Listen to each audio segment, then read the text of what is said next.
qui est d'importance puisqu'il s'agit, vous venez de le rappeler, du 60e anniversaire de la Déclaration universelle des droits de l'homme. Droits de l'homme qui aujourd'hui encore doivent être défendus bec et ongles, puisque à travers le monde, y compris malheureusement chez nous dans certains domaines, eh bien, il y a encore un travail colossal à réaliser. Alors ça c'est pour la matière elle-même, c'est pour le fond, et puis pour que ce ne soit pas non plus qu'une prise de tête toute la journée, qu'on ne soit pas non plus dans le drame permanent, puisque quand on parle des droits de l'homme, on parle souvent de drame. On parle de drame, on parle d'essentiel, on parle de vie, on parle aussi de mort, on parle de disparition. On parle d'événements très souvent tragiques. Eh bien, pour que ce ne soit pas que ça, nous avons aussi prévu de terminer la journée par une soirée festive, une soirée événementielle, festive, avec un concert de musique qui va être mise en place, qui est déjà mise en place, organisée par Daniel Fernandez.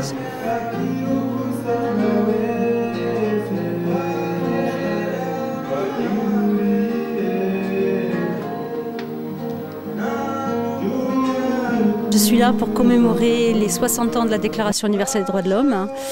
C'était le 10 décembre 1958. Et puis voilà, c'est un grand événement et il fallait absolument qu'on soit là aujourd'hui pour ne pas oublier qu'il y a encore beaucoup de chemin à faire.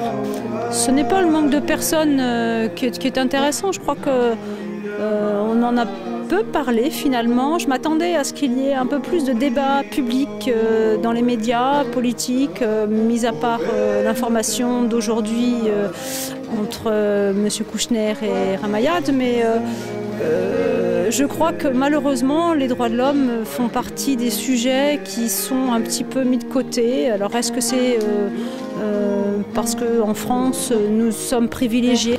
Oui, c'est même pas la peine d'aller très très loin par chez nous, même en France. On ne peut pas dire vraiment que les droits de l'homme soient appliqués partout et dans toutes circonstances. Par contre, c'est vrai que quand on voit l'Afrique, quand on voit l'Asie, ou même en Europe centrale, ce qui est fait aux Roms, ce qui est fait aux femmes en Afrique, ce qui est fait aux prisonniers d'opinion, quand on entend Guantanamo, quand on entend ce qui se passe actuellement au Myanmar, en Chine, au Tibet, les sujets sont tellement vastes qu'on ne peut pas passer à côté.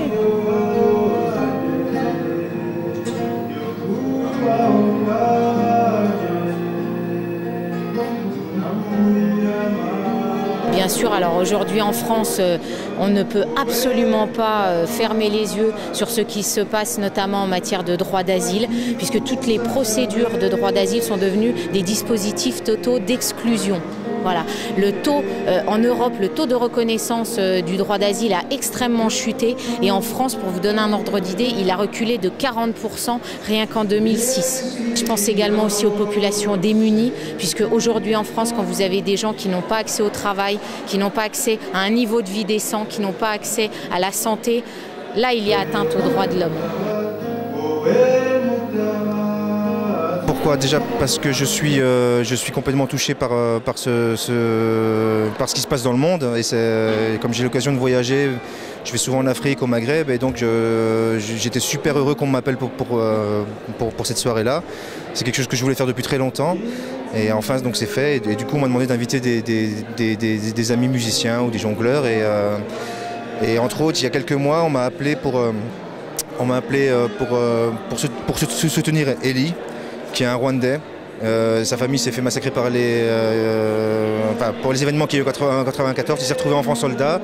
Il a déserté, il s'est retrouvé en France, donc on l'a aidé. J'ai appelé Jamais, le maire a participé, Cody qui m'a appelé, une femme qui m'a appelé pour me donner son sort de dossier. Et on a réussi à avoir le droit à l'asile humanitaire, qui était très difficile pour l'avoir. Et grâce à des gens, et c'est pas une association, c'est des particuliers qui sont investis. Et donc Eli est là, et donc je l'ai appelé à venir chanter une chanson. Il a eu le courage de le faire, je ne l'ai pas forcé, je voulais pas me servir de lui. Et donc là, du coup je l'accompagne, et on va chanter tout ce soir tous les deux une chanson. Et voilà. Et donc je suis d'autant plus flatté que Eli soit avec nous ce soir. Parce qu'on sait faire que ça, malheureusement. Enfin, des fois ça aide, on arrive à ouvrir quelques portes en chantant des chansons de ce sujet-là. On arrive des fois à changer des mentalités, surtout des racistes ou des gens qui sont un peu un peu xénophobes malgré eux, peu importe. Et des fois, le fait de faire des concerts, de chanter des paroles dans ce sens-là, ça fait changer les mentalités. Et donc ce soir, avec Elie, m'a proposé une chanson qui vient du Rwanda, qui est un ami à lui, il va nous en parler. D'ailleurs, qu'est-ce qu'on chante ce soir, Elie? Ce soir, je crois qu'on va chanter l'une des chansons de chez moi. C'est dans notre langue traditionnelle, ça s'appelle Kinyarwanda. Donc si vous voulez bien, c'est notre langue, c'est notre dialecte. Les chansons qu'on va chanter avec Daniel ce soir, ça s'appelle Iminti Yose, dans notre langue, ça veut dire tous les jours.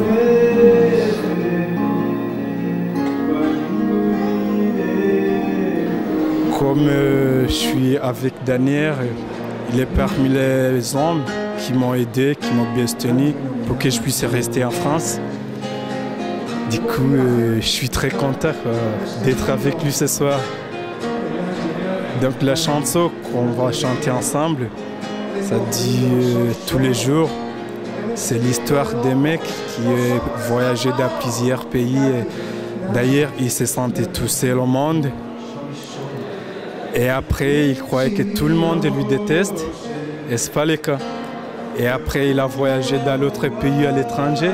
Il a trouvé les personnes qui ont lui soutenu dans la vie. Et je pense que c'est mon cas. C'est pourquoi j'ai choisi ces chansons. C'est pareil, moi aussi avant, je me disais que tout le monde me déteste.